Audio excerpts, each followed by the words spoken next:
정반대 친위 쿠데타인 경우에는 규모가 자꾸 경량화됩니다.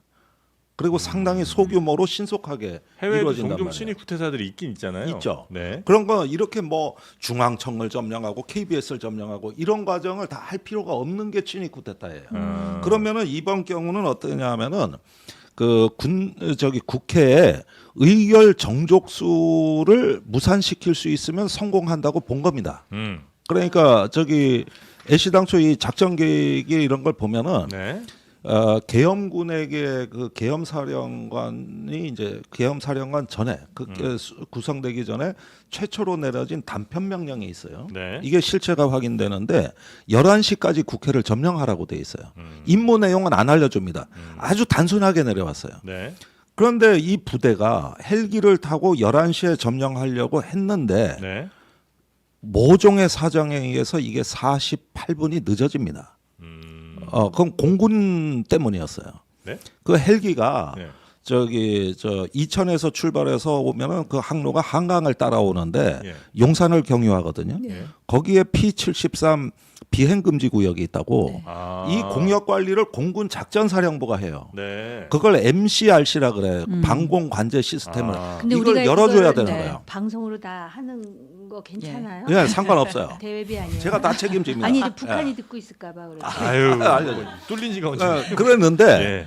의사소통이 안 된 거예요. 공군과 공군과 이 계엄군 간에 예. 특전사 간에. 예. 그래가지고 목표 시간보다 48분이 늦게 도착하는데 그 사이에 의원들이 들어와 버린 겁니다. 아, 공군이 좀 막아줘 시간 지연시켜 줬네요. 예. 제가 공군 출신이에요. 이런 의사소통과 네. 공군의 무능력이 대한민국 민주주의를 지킨 거라 이거요. 얘기가.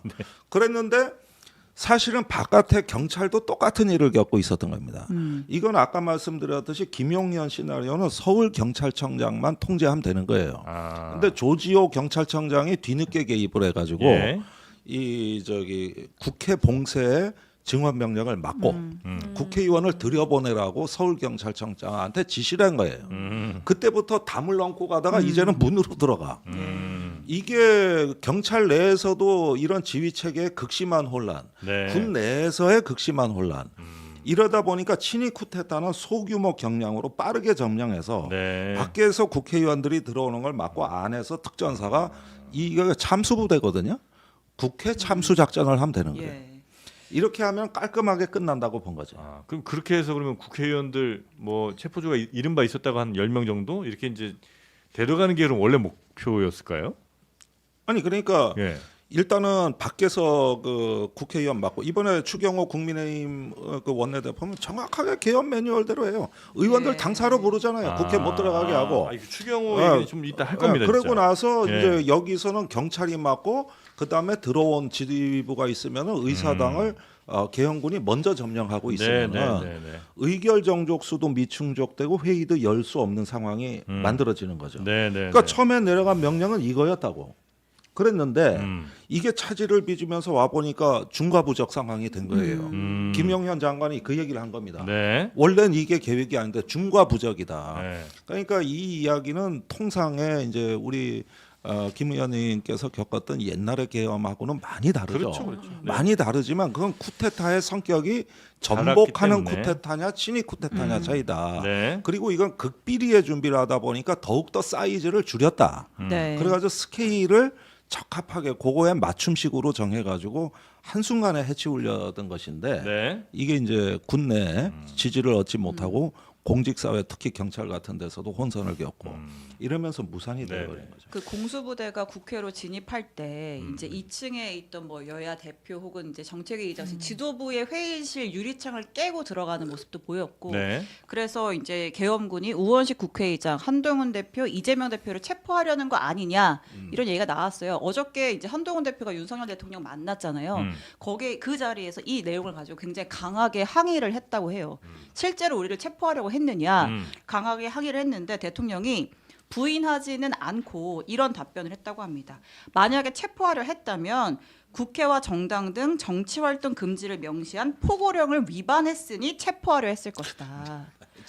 당신들이 지금 이 계엄 상황에서 예. 계엄 상황에서 당신들이 뭘 위반했으니까 체포하려고 한 거지. 했겠지라는 취지로 답변을 했다고 전해지고 있고요. 한동훈 대표도 있는데 그렇죠. 예, 한동훈 대표가 이 관련해서 항의를 하니 대통령의 답변이 이렇게 돌아왔다라는 것이고 지금부터는 45년 만에 일어난 비상계엄 사태를 자세히 되짚어드리겠습니다. 늦은 밤 윤 대통령이 돌연 비상계엄을 선포한 뒤 이렇게 무장한 계엄군이 국회 유리창을 깨고 강제 진압했습니다. 하지만 대치 속에서 본회의장에 모인 국회의원 190명이 만장일치로 계엄 해제 요구안을 통과시키며 155분 만에 계엄이 해제 요구됐는데 긴박했던 상황을 최종혁 기자가 정리했습니다. 윤석열 대통령의 비상계엄 선포는 기습적으로 이뤄졌습니다. 늦은 밤 대통령실은 아무 예고 없이 긴급 발표 소식을 알렸고 10시 25분 카메라 앞에 앉은 윤 대통령은 계엄을 선포했습니다. 우리 국민의 자유와 행복을 약탈하고 있는 파렴치한 종북 반국가 세력들을 일거에 척결하고 자유 헌정 질서를 지키기 위해 비상계엄을 선포합니다. 곧바로 박안수 계엄사령관이 일제히 정치활동을 그만다는 계엄사령부 포고령을 발동했습니다. 계엄 선포 직후 국회 주변엔 경찰이 배치됐고 출입문은 폐쇄됐습니다. 국회의원들은 계엄 해제를 요구하기 위해 국회로 모였고 국회로 와 주십시오. 늦은 시간이긴 하지만 국민 여러분께서 이 나라를 지켜주셔야 합니다. 경찰을 피해 담장을 넘어 경내로 들어가기도 했습니다. 그러는 동안 군 헬기가 국회에 착륙했고 무장한 군인들이 국회 본청 진입을 시도했습니다. 온몸으로 막아서는 보좌진들과 충돌이 빚어졌고 계엄군 일부는 유리창을 깨고 국회의사당에 진입했습니다. 계엄 해제 요구안 표결을 앞둔 본회의장 앞에서는 책상 등으로 입구를 막은 보좌진들이 소화기까지 분사하며 계엄군의 본회의장 진입을 막았습니다. 대치가 벌어지는 동안 본회의장에는 여야 의원 190명이 모였고 새벽 1시 계엄 해제 요구안이 표결에 붙여졌습니다. 재석 190인 중 찬성 190인으로서 비상계엄 해제 요구 결의안은 가결되었음을 선포합니다.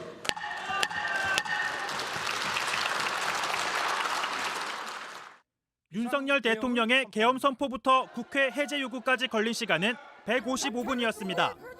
JTBC 최종혁입니다. 만약 계엄이 계획대로 성공했다면 어떤 일이 벌어졌을지 취재 기자와 짚어보겠습니다. 박병현 기자가 나와 있는데요. 박 기자, 계엄이 지금도 계속됐다라고 만약에 가정을 했다면 지금 어떤 상황이 벌어졌을까요?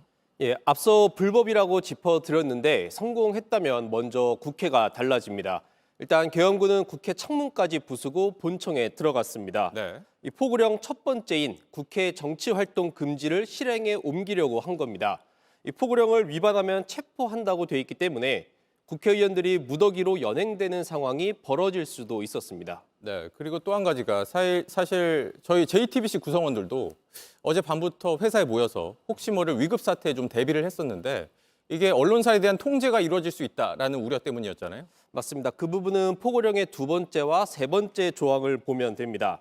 가짜 뉴스, 여론 조작, 허위 선동을 금하고 언론과 출판은 계엄사의 통제를 받도록 되어 있습니다. 네, 통제를 받는다. 맞습니다. 어디까지 또 어떻게 통제가 되는지 예시를 들어드리겠습니다. 2017년 촛불 집회 때 기무사가 만든 계엄 문건을 참고하면 계엄군은 방통위 관계자들과 함께 이 보도 검열단이라는 것을 만들어 언론사를 사전 검열한다고 되어 있습니다. 네. 어기면 1차는 경고, 2차는 현장 취재 금지, 3차는 형사 처벌입니다. 보도를 이렇게 하라고 지침을 주고 그걸 지키지 않으면 처벌을 한다는 거군요. 맞습니다.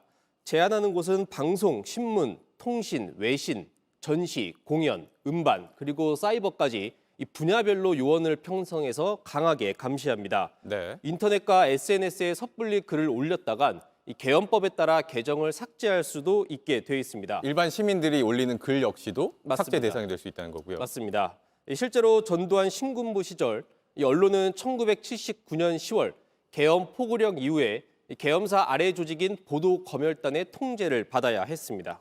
네, 이런 식으로 기본적인 권리들이 침해를 받게 된다는 건데 시민들의 집회 역시도 마찬가지인 거죠? 예, 그것도 포고령에 담겨 있습니다. 이 사항을 보면 사회 혼란을 조장하는 집회를 금지한다 이렇게 되어 있습니다. 네. 이 계엄이 유지가 됐다면 어젯밤 국회 앞에 모였던 시민들을 불법 집회로 규정하고 체포할 수도 있었을 겁니다. 이 파업 중인 전공의도 48시간 내에 복귀하지 않으면 계엄법에 의해 처단한다라고도 돼 있었습니다. 이 계엄령 자체가 군 주도기 때문에 이 통제가 안 된다고 하면 탱크나 장갑차 등 무력 장비나 군인들이 우리 일상 곳곳에 배치될 수 있는 겁니다. 네, 그렇게 된다면 이 군부 시절처럼 시민들 아무나 체포를 하고 구금을 하고 이런 상황이 펼쳐질 수도 있었던 거죠. 맞습니다. 그렇게 될 수 있습니다. 이 계엄법 구조는 계엄 사령관의 특별 조치권으로 영장 없이 체포, 구금, 압수수색 등을 할 수 있다고 규정하고 있습니다. 그러니까 영장도 없이 시민이 수색을 당하고 수감이 될 수 있습니다. 그러니까 정리를 하면 정상적인 사법 시스템이 작동한다고 보기 힘든 그런 상황이 펼쳐지게 되는 거죠. 맞습니다. 경찰이나 검찰, 법원이 모두 계엄사령부 통제에 들어갑니다. 이 계엄사 합동수사본부에선 수사를, 군사법원에선 재판을 하는 겁니다. 실제로 어젯밤 대법원에선 대법원장이, 검찰에선 검찰총장이 긴급 회의를 소집했습니다. 대법원에선 당장 재판 중단 여부를 논의했고 검찰에서도 수사 권한의 범위 등을 놓고 회의를 한 것으로 파악이 됐습니다. 네, 알겠습니다. 잘 들었습니다. 박병현 기자였습니다.